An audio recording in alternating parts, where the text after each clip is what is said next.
Okay, in this video, we're going to talk about security and how to secure your Dualtron scooter. I live in New York City and this thing is a tank, and there is no way you're going to be rolling a Thunder into a Starbucks or to a store. So having a way to secure it outside like you would lock up a bicycle is going to be essential. But I'm scared to leave this out. I mean, it's almost a $4,000 scooter, so you need to make sure that whatever security you come up with, you're going to be comfortable with. So for me, the security is going to start by using a pretty secure, thick, heavy kryptonite chain. This is not the top of the line, forget about it, that has the highest millimeter links. This is the notch below, but still it's pretty heavy, pretty secure. And on the Thunder itself, the best place to secure a chain would be at this post right here where the tire connects to the deck.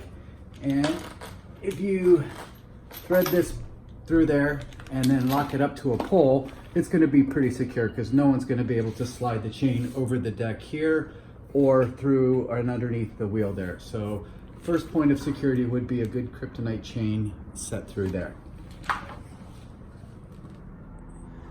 As a second layer of protection, should someone actually get the kryptonite chain off of the scooter, I don't want them to be able to just wheel the scooter away. So as a secondary precaution, I bought a Xena disc lock brake. So these are commonly used on motorcycles and gas scooters to put on the disc brake disc so that no one can just wheel it away. And the disc on the Thunder is a little bit smaller than like a motorcycle would be, and I did get the smallest Xena lock model, but it does flop around a little bit. So you can secure this in here and then lock it. If I can get it locked here. But it is going to be pretty loose because, again, the disc, the brake disc on the Thunder is not that big, but it does the job. I mean, no one's going to be able to wheel this away like this. It does have an alarm on it as well, so if somebody messes with it from a motion perspective, the alarm will go off as well. And then finally, as a third layer of protection, I decided to get a motion alarm.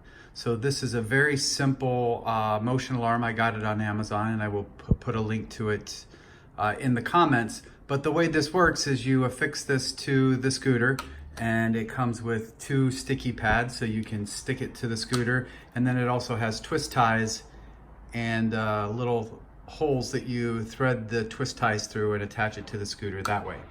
Now, I know someone could easily come by with scissors and cut it off of the scooter, but if they were to do that, they would set off the alarm and I would be able to hear it.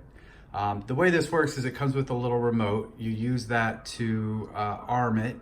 So press this button and that will arm the alarm, and it is very loud. That beep tells you that the alarm is activated, and then if someone were to touch it, it gives a warning beep, but then if I touch it again, and I'm not going to do it because it's quite loud and I'm in my apartment, it would go off with an over 100 decibel alarm. So, and then you use the remote again to deactivate it. Now, the reason I decided to do this is because even with the chain lock and the disc lock brake, I'm still very hesitant to leave a $4,000 scooter out in the open. So I would use the motion alarm if I were in a restaurant per se, or in a Starbucks or something like that, so that I could hear it if someone was touching or messing with the scooter outside.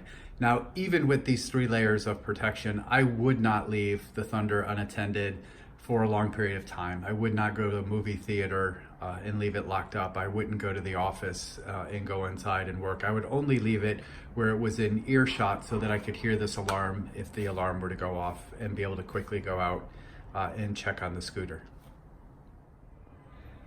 And this is the motion alarm mounted on the Dualtron. I mounted it right underneath the front bar here where the wheel is located.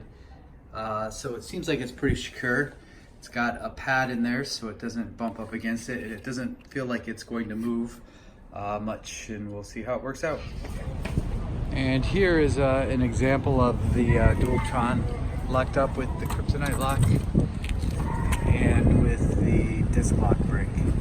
And I'm going to activate the motion detector, which again is mounted down here.